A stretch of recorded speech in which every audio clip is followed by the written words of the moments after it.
don't know. It's difficult making. I didn't think it'd be difficult making this video with somebody else in the call, but I guess it is because it's just a momentum. It's a momentum thing, which is also what like I wanted to talk about anyway. So I guess it works out.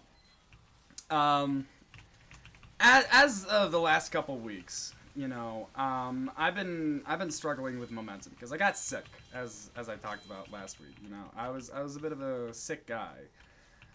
And it really messed up my schedule because I had all of this stuff that was going on, all this stuff that I had been doing, and then suddenly I had to literally just stop. I had to entirely stop in my tracks because, you know, I was sick, whatever. It is what it is. But still, it's difficult, and it's something that I'm still dealing with now. Even today, like, it's really rough because as far as motivation goes, it's a momentum game. You know what I'm saying? It's not something that you can just... That's not true. Some people can just be motivated. Some people are just built like that. But I'm not. I tend to need to have a reason. You know, I typically have a motivation, some underlying thing that is telling me, like, hey, we should do it for this. You know, what's the sense of doing something if you're not doing it for the right reasons? And as of recent, I'm trying to stray further away from that kind of thinking. Because at the end of the day, it's kind of just important to do it at all. You know, I've been struggling really heavily with this mentality where I'll just think of things and then I'll never end up doing it. Right? Which is something that, like, I think it's why I like Amori so much, that game that I was talking about last week. The entirety of that game is, like, about getting too caught up in dream worlds and, like, hypothetical, you know, fantasy worlds and not actually being able to see what's in front of you, not actually improving and working for the day that you have, you know. And I realize that I do run into that. Not extreme as Amori, you know. I don't have the reasons that the main character in Amori did, and it's not one-to-one, but I do still have a thing where I just constantly am stuck in my head. And it's kind of demotivating, you know, as of recent. The more I've thought about it, and the more I've gotten into it, it's kind of difficult to start something whenever you feel like you're your biggest enemy, you know. But still, we start things, you know. That guy was an idiot. There's a lot whenever it comes to doing things, to motivation, to dreams and headspaces. And at the end of the day, it's really important that you just kind of keep on, you know. It's not something that I have a clear-cut answer to, or something that I'm like, yeah, this is right, this is wrong. Because I still struggle with it. The last 2 weeks, I just spent the entire time thinking about different stories and, like, different scenarios of Amori, which is really funny because of how ironic it is. But still, it's something that I've always struggled with. I remember back in 2016, actually, whenever I first moved to Ohio. It was something that was weighing heavily on my mind, and I liked TF2 and stuff like that. And so what I did is I would pop in some headphones. Or actually, no, I don't even think I had headphones at the time. I think that I was literally just, you know, raw dogging it. Nothing was going on. I was just on a scooter. I was on this, like, old Razor scooter. And what I did for literal hours was I just went in a circle. I literally just like scooted in a figure eight, and I wasn't doing anything impressive or interesting or like, um, I wasn't adhering to a skill or doing anything like physical, but it was just hours of me uh, going in this circle because I wanted something to do while I was thinking. And what I was thinking about was TF2 fanfics. I had this one that was like, um, it was like a Overwatch TF2 thing. It wasn't very good. I never ended up writing it out because my thought process was just it would skip from one thing to another. It didn't have any actual through line, and that is something that I still struggle with. I still struggle with having ideas and having things be stuck in my head of just thinking about them instead of taking steps to do them. Last week, I lost motivation. I lost all momentum that I had beforehand, and I just did nothing. Ironically, I was getting into Amori, but I was also getting into this other show called Neo Genesis Evangelion. Seems like a good series. It's been out since the 90s, and it's a show that's really, really interesting because how it's stood the test of time. I've watched, like, there's still stuff coming out from it from the initial creator, and people still really like it, you know. But as I was like watching clips of this show and things like that, I'm trying not to like spoil myself too much because I have a huge problem where I'm kind of a YouTube mite where I just get, okay then I just get stuck on the platform and I don't really do anything else. Like I don't actually fully appreciate a show by watching the show. Instead, I just watch clips of it and like funny moments on YouTube. Something I did this with was a comedy show. What was it called? Parks and Recreation. It's a funny show. I prefer it over The Office. I know I'm white. Whatever. I like Parks and Recreation. I've never seen Parks and Recreation though. I have literally only ever watched clips of it.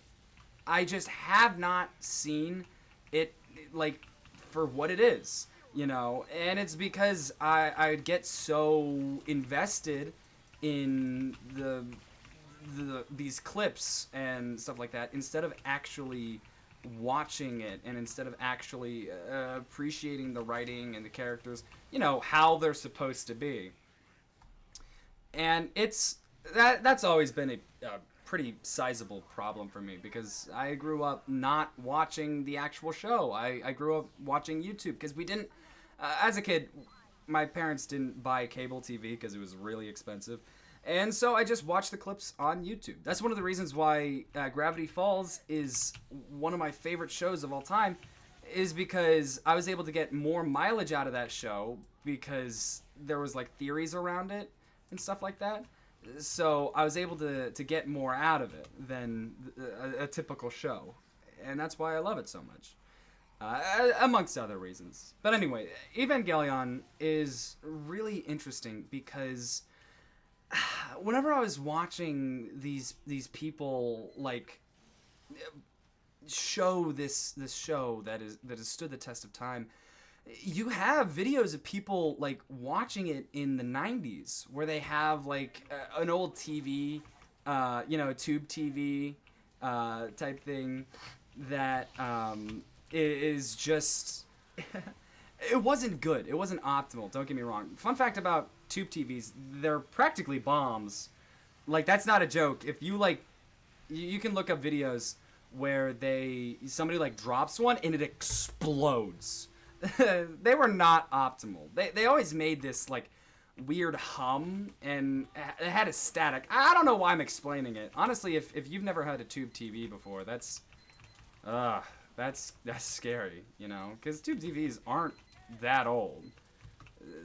Sure, they're not like the up and coming thing, and they've been gone for, they've been out of style for about a decade now. But still, I feel like it's such an aesthetic thing. But despite that, it's not something that I really. If you're always looking to the past, you'll never really appreciate what you have. The past is so alluring to everybody. It's safe. I think I talked about this last week. It's nice. It's safe. It feels good, not because it was actually better, but because you know the outcome. The past has a set ending. It's like watching a TV show and being confident in the ending, where it's like, oh, I'm not scared because this series, what are they gonna end it on a bad note? No, they're not gonna end it on a bad note. There always has to be a happy ending, but that's not realistic to real life. It just isn't. I mean, everybody wants it to be. Everybody dreams of it that way, but that's just not the reality of it. And so it's something that it's interesting going and seeing people's mentality of the past, because I despite that, I do still long for it to an extent. I'll never be able to experience, coming home and watching Saturday morning cartoon TVs in front of this big frickin' blocky TV with cartoons that just felt so much more characteristic, at least in my opinion. Old cartoons feel like they had so much more heart in them, because really they did. Cartoons were far less streamlined. To make a cartoon, you had to draw like everything cell by cell, which, we can talk about new things being difficult, being hard, overworked or underworked, all we want. But I can't really draw that well. I can hardly draw, a hand, which is not, apparently that's not that crazy of a thing, but still is something that, okay, it's something that, like, I have a vast appreciation for old cartoons because they were so clearly passion projects. You couldn't make a cartoon back in the day and not care about it. You can't just pop out a cartoon, that was dozens of people that were really skilled with what they did, that like they loved art so much that that's what they were willing to do, all that they were willing to do. It was hard work of just drawing the same high quality image over and over again. And then if you fricked up the ink or you messed up lining or something like that, it wasn't as easy to fix. You couldn't just press undo. You had to actually counter paint, and you had to just be good enough to not mess up, which is so incredibly impressive to me. And I don't want to say that new animations are bad, because I feel like animations as of now have their place, and I don't think that they could exist without those old animations, because those old animations, I mean, they were so passionately driven. Something that I've been trying to look into more is passion's role in progression. It's very apparent on YouTube whenever something is being done for passion and whenever it isn't. And I think most of the time now, since YouTube is seen as a job more than it is a passion project for most people, it's like, oh, you can do this professionally. You can do this as your 9 to 5, and not only can you do it, you'll get a lot of money for doing it. But that, I feel like, has kind of tainted the love of YouTube.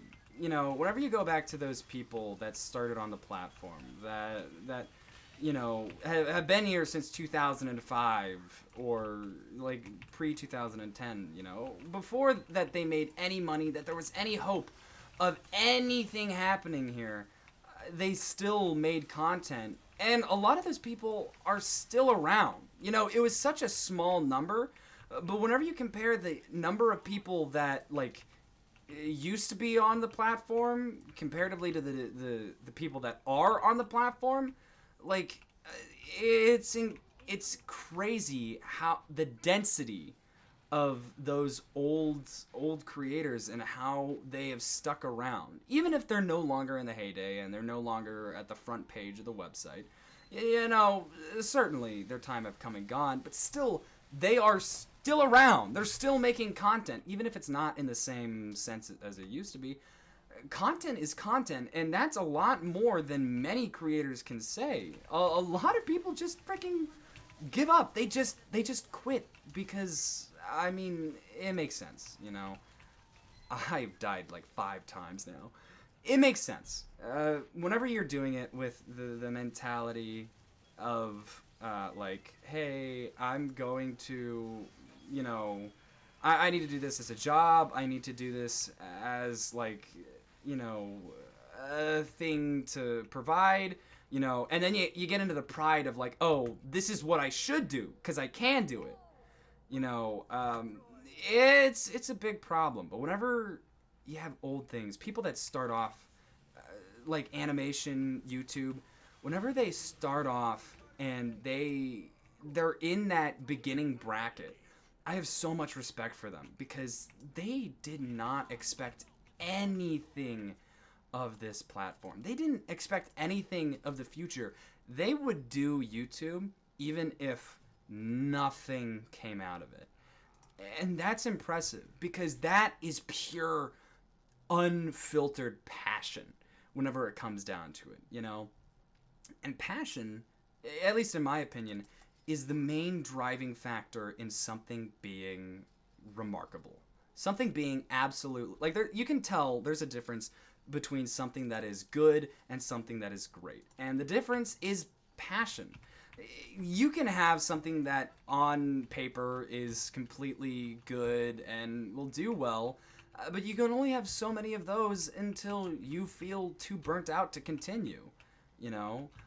But things that tend to stick around, things that tend to stay and don't go anywhere and have their relevancy stand the test of time, those are passion projects. They're not people saying, okay, what's going to make us the most amount of money? There has to be some like large amount of passion in there. A great example is actually Sonic the Hedgehog. I don't know if you guys know this, but Sonic the Hedgehog was actually designed to be cool. Like, he was very much so out of a bottle. He was not like organically made, but still there was, I can't remember the guy's name, but there was one guy that really, really, really cared about Sonic. And he loved and loved and loved Sonic. And he was the heart and soul of Sonic, you know.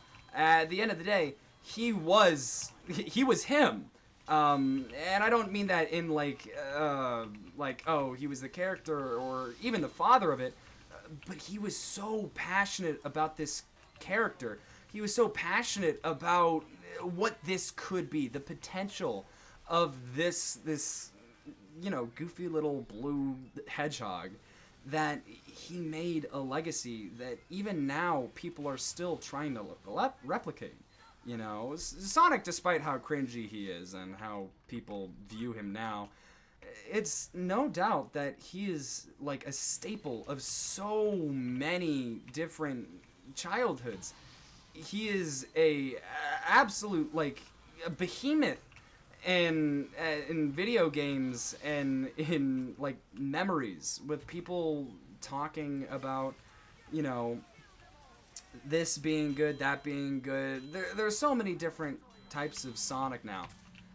It's crazy, but none of them really have replicated that love that first person does. There's people that are certainly passionate about Sonic, but not in the same way. Whenever you're passionate about something just to be passionate about it, that's whenever you find the remarkable people. That's whenever you find something that is legendary, you know. And it's what I try to look at with YouTube. whenever something doesn't do well, I try not to mind, you know, because at the end of the day, hey, it's... I'm just happy I'm here, you know? Now let's see what I get. Let's see what I get. Oh, what's this? Holy crap! Holy freaking crap! Are you serious? Oh my gosh! What? What? That is insane! What the frick?